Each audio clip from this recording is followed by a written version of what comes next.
How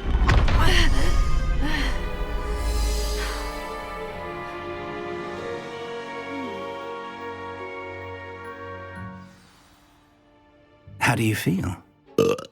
Incredible. I won't forget that taste anytime soon. How do I sound? Convincing. I've taken the liberty of transfiguring your robes. As we discussed, you'll need the password from Scrope, who could be anywhere in the castle. You might look for Professor Kagawa. She's taken to badgering the poor elf about Quidditch in the hopes that he can convince Black to change his mind. Thus far, unsuccessfully. I see. But what if Professor Black sees me? Leave him to me. I shall tell him where to meet a liaison from the Ministry in Hogsmeade. That should give you plenty of time. Thank you, Professor. I suppose we'll meet again in the map chamber. It's rather strange to hear gratitude coming from Professor Black. I'll see you there. Now to find the Headmaster's house elf.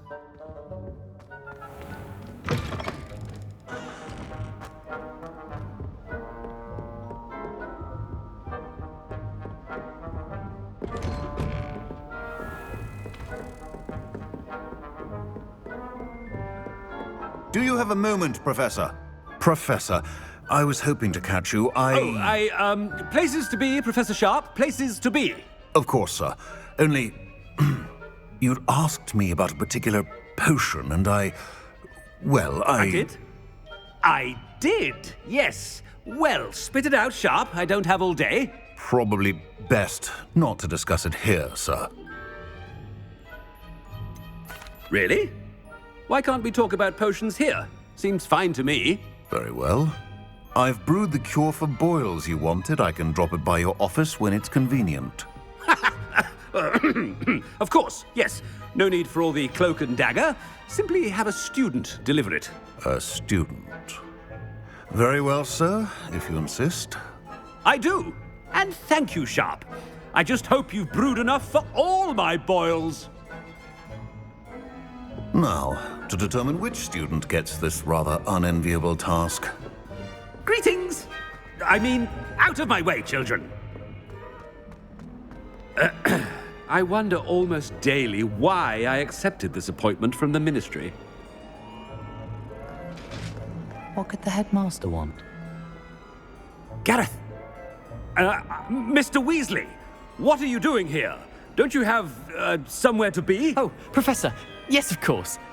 All sorts of places I'd rather be right now. Do you need something from me? I'm looking for my house elf. Surely you've seen him? Ah, the little one-eared fellow. I saw him heading to the Great Hall moments ago, muttering on about your, sterling graces, sir. I am watching you, Mr. Weasley. Mr. Redding, who owns Honeydukes, tells me some of his billywig stings recently went missing. Prime potion ingredient. And I know you fancy yourself a skilled potioneer. What? But, sir, I haven't been anywhere near Honeydukes. Bah! That's enough from you. Just know that I have eyes and ears everywhere. On your way, Mr. Weasley. Well, there's one for my diary.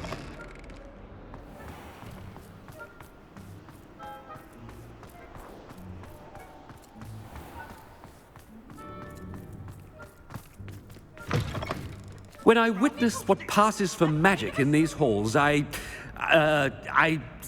simply mourn for the future of the wizarding world.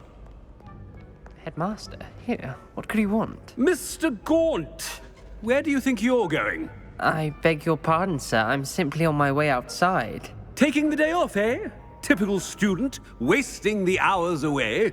I have to write 20 inches on Dittany and its uses. Was heading to the greenhouse. Ah, yes. Mixed with bubo tuber pus makes a fine mustache paste. Yes, mustache paste. I find.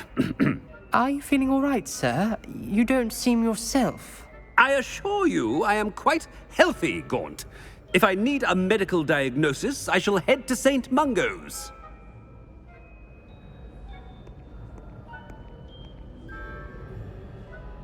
Something is very... If you must speak with me, consult my secretaries or what have you. Now move along. Professor, A word? Professor Black? Again, it is not too late to reconsider your decision regarding Quidditch. We could still have trials and a somewhat shortened season. It would be better than none at all. But the injury, Madam Kogawa. Professor, more than one student has taken a bludger to the head on our pitch. I dare say it knocked some sense into them. And they're fine now. The fact that it happened to be a pureblood, well, that's no reason to... What nonsense! That you would trivialize the health of a student over a silly game. A silly game? You are quite impossible sometimes. Sir, I've a good mind to write to the Department of Magical Games and Sports at the Ministry about you. Good idea. I can even provide the parchment should you need it. Now, where is my elf? Parchment? Very well, I will, and with pleasure. And I spotted Scrope in the Great Hall. Seems to be avoiding me. I wonder why. Good day, Madam Kogawa.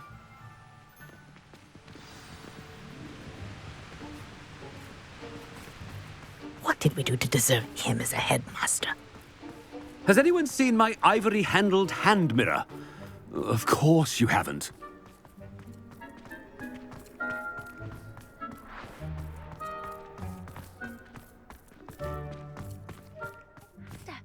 I hope it's not about anything I've been doing.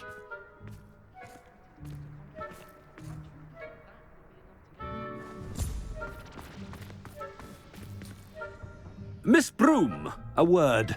Oh, Professor, this is an interesting surprise. It's Bloom, by the way. Remind me of your area of affinity, Broom. OWLs are swift approaching. Charms, sir. Non-verbal spells. Might work on one that makes me disappear. Well, keep at it, Broom. And before you know it, you'll be as invisible as that new fifth year seems to be. They're not invisible, sir. I've seen them near the library. In fact, they help me with my, heavy books. Speaking of invisible, where's my blasted house elf? Something seems a little off with the headmaster.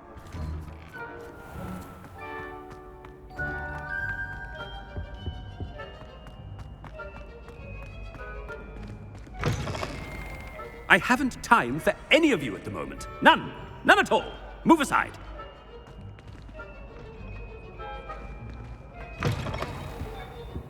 Professor, I need to speak to you. Hello, Professor Black. Ah, Professor Weasley. How delightful to see you. Sir? Since I have you here, I wonder if I might, speak with you about Professor Fig. Oh, very well. I've decided to give him a bit more, leeway with his time. Leeway, Professor? Are you sure that's wise? I confess I do worry for his students. He's rarely here as it is.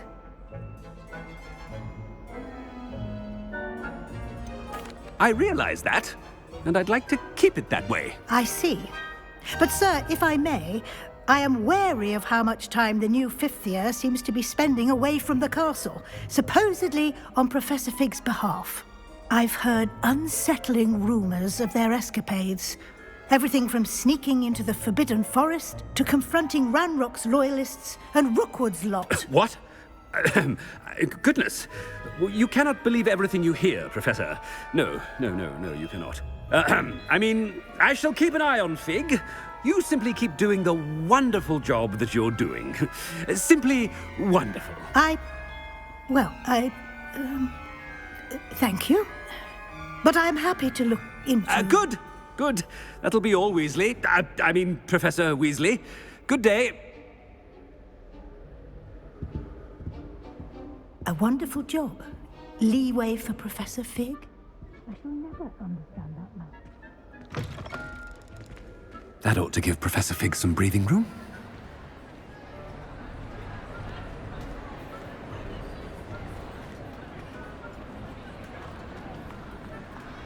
Wait until Master sees what a wonderful job Scrope is doing. Ahem! Attention, students! I hereby decree that the Great Hall be forthwith decorated in the stunning banners of Slytherin. I shall be taking no questions at this time. Or ever.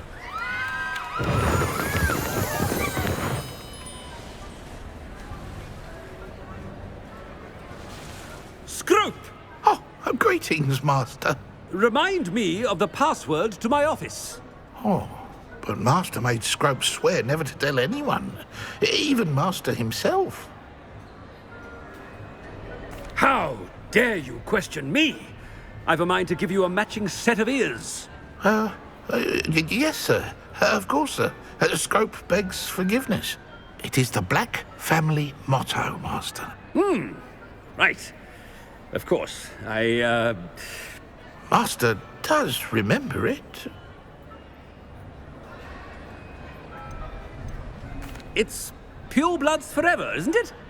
Close, Master. Scrope thinks Master is indeed testing Scrope. It is always pure. Obviously. And, of course, as Master knows, in French. Yes, of course. I order you to pronounce it for me. Oh, Master knows that Scrope's French is most pitiful. Oh, very well. Toujours pure. There is another matter, Scrope. I confiscated this filthy diary from a student. It smells of squid and seawater. Oh, Apollonia's diary. That is quite a surprise, Master. What do you wish Scrope to do with this treasure? Rubbish. Whatever you wish, Scrope. It's your treasure. Now, off with you! The polyjuice potion's wearing off.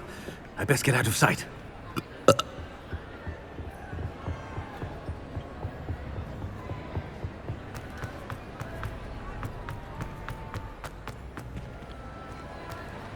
Made it just in time. It's wearing off. Fig was right. I can't believe it worked. Now, to speak the password to the gargoyle.